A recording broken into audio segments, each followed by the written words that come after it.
paglalim ng gabi ang mga teens, tuluyan ang nagpahinga. Tomorrow is gonna be very mabigat na day, ha?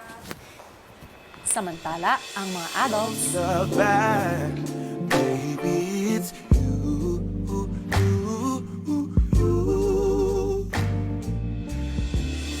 Ano de? Truth or dare? Truth. Malamang. Nagkagusto ka kay Jazz. Hindi. Hindi?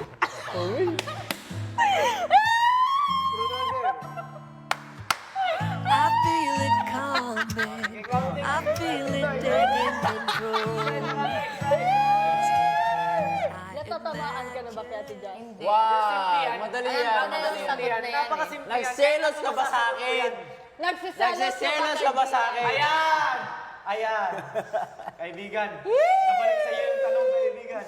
Nagabi mo, nagselos ako nun.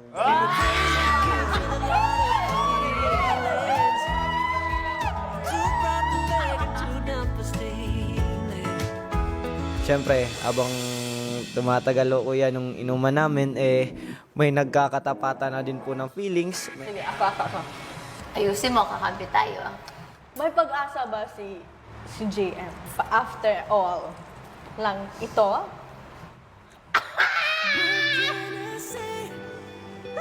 Ba't kinikilig yan? Puntos yan, umayos ka. Sige na, go. Ayos ka din. Yes or no? Yes lang or no? Walang maybe, ha? What you see, what you hear, leave it here. No explanation? Wala. No explanation. Wala na explanation. What's in here stays in here. Yes. Natalo ang manok ko, kuya, na si Ate Jazz, kuya. Nagpatalo, tiklop kay JM, kuya. Aba, hindi ko na alam kung anong gagawin.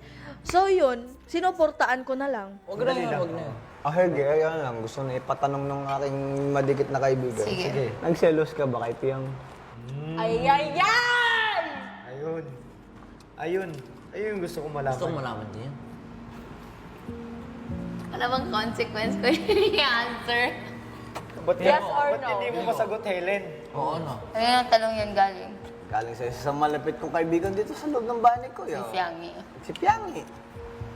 Nagselos ka ba kay Piang? Yung totoo, ah. Sagutin mo, Dylan. Oh. Ay, yan! These feelings won't go away. Siyempre kuya, bago pa ho yun nangyari kuya, alam ko naman po talaga na meron ho talaga silang pagtingin sa isa't isa kuya. Yung pinili niya si Fiang. Damn! Aray. Sabi ko, Sabi ko na sa'yo, Herbs, si Ate Jazz sana yung pinili mo. Ay, ay. so sabi ko doon, tinanong ako ni Fiangi night na yun. One of those nights na sobrang ingay namin. Kung papapili ka, Dylan or Jay? Si JM. Sabi ko, Dylan's my tropa. But then sabi ko, nung pinili ni JM si Fiang, doon ko na-realize how great of a person he is.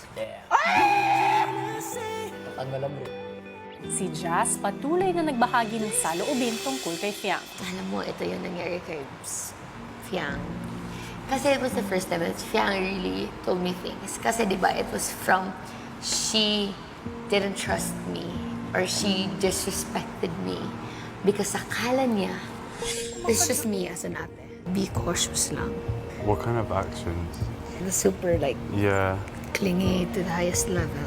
Baka lang we don't know what's going around. So just be cautious. Pinabawalan ko si Jaren, which even if you replay or even if you ask Jaren, never ako nagsabi because I'm not that type of person. Even to my brother, for me naman, it was more of, kasi tinanong ako ng girls, Ate Jazz or Jazz, you admitted na you admired Jaya. Fiangi was the person who asked you that. Are you comfortable that she keeps on hugging Jaya? Kahit tinanong niyo na. and Actually, kahit yeah. alam niya Tanong na. ko yan sa inyo yan. Hindi ko alam eh. You never asked me that, pero Sige. ganon. Sinabi ko din naman, hindi ko naman super, and I'm very honest. And sinabi ko din naman na, hindi ko crush si JM. Pare, sayang to. Sagot! Sinabi ko din naman na hindi ko crush talaga si JM. Alam. Pero na-admire ko yung mindset mo. Alam ko. Okay, so alam mo, kasi sinabi ni Fiangi, Di ka naman daw niya crush. Admire lang. Pero namimiss niya daw yung mga asar mo sa kanya. Di mo na siya inaasar. Alam ko yan eh. She says girlhood. Whatever. But sinabi ko, in-admire ko yun. Sobrang saya lang kuya kasi medyo nagtagal din kami kahit paano doon sa party. But at the same time, I wish sana na mas matagal. So, okay, adult tayo. Walang mali dun. Thank you, kuya! Ngunit matapos ang party, Can do it. I need water. Sakay kulit ho kuya. Akala ko ho, inuman ho yung pinunta. Tulugan ho kaya kuya. Umiikot ang palibot. Charot. Ay, patay ako sa mama ko nito talaga. Like, I'm gonna vomit. Just, huwag kang gagalaw. Last time ulit. I need to vomit. I need to vomit. Okay. Hindi ang hotdog.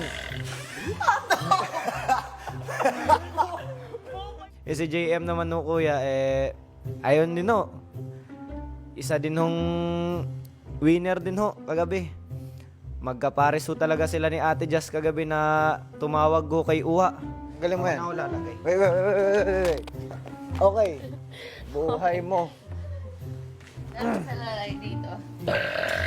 Patay. Ang tuyag mo. Basketballista talaga to ah. It was really fun. Until nung after. But it was really fun, kuya. It's really one for the box. Best night ever, kuya. Yeah, I love you, kuya. I love you, kuya. I love you. Good night. matapos ang best night ever ng mga teens at adults, kumusta kaya ang gising ng housemates?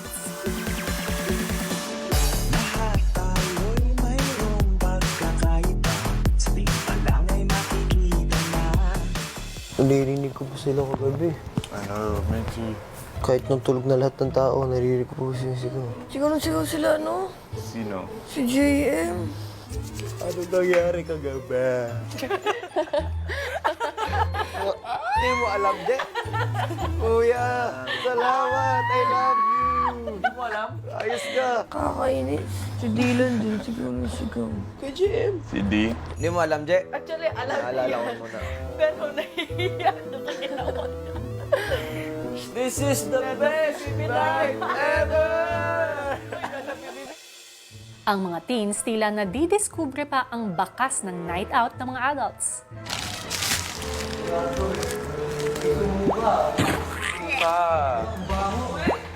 There's hot dog in the... Ang bawa ni CR, oh. May suka. Lamig ako. Tapos maglagay ka na ito. Inom ka tubig. Ayoko na, hindi na ako iinom last na yun. Para natin malalaman kung sa atin. Itong tas na to, nagiging nanay at ate ako talaga. Wala tayo sa buyas. Gagamitin ko. I feel like a mom. I feel like a big sister. I like it. Hindi na ako makapaghintay mag-Sabado para makapag-usap mo. Kwento ko na kung ano nangyari. Pwede. Jowa, shoot. Wait. Pwede. Napapa-facepalm na yung nanay ko siguro. Anak ko ba to? Di pa ako Yung nanay ko. Ganito pala si Jess. Nanay ko sabihin niya, I'm proud of you, nak. Teens, labas. Adults, pasok. Wala nakalimutan, ha?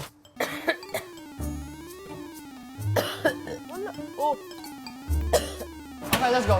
Okay, bilisan nyo na. I'm sorry. Bilisan nyo.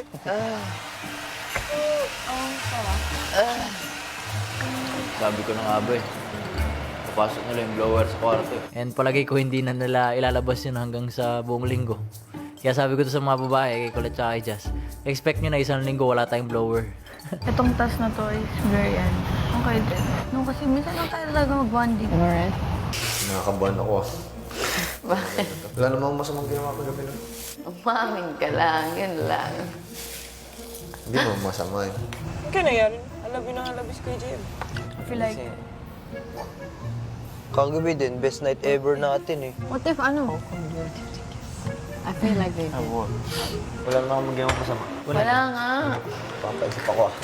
Sana hindi hindi nila kainin yung kangkong natin. Hindi naman siguro nila ubusin. Consideration pa rin naman yun. Teens, pasok.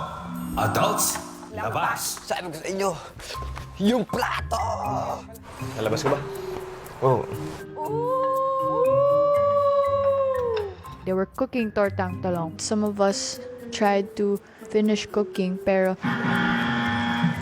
we're not able to help. hindi nga yun allowed. Bawal tulungan. Pero pwede kainin.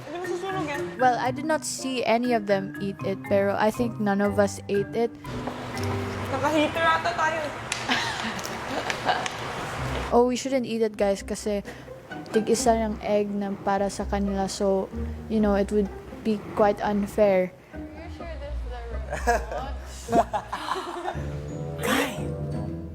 May hindi nakinig sa'yo. I think it's called pulutan kuya when it was in the plate tapos it was just there. Hi, George. And you know with chips kuya, when you eat one, you're gonna eat another one and then you're gonna say, okay, I'll stop. Tapos you just keep going. Teens, labas. Adults, pasok. Tinuloy nila. Dami pa, Soy. Ha? Dami pa. Tuloy, marunong ka? Tuloy. Teens, tingnan nyo naman. Mumog na lang pinapapak ni Dylan.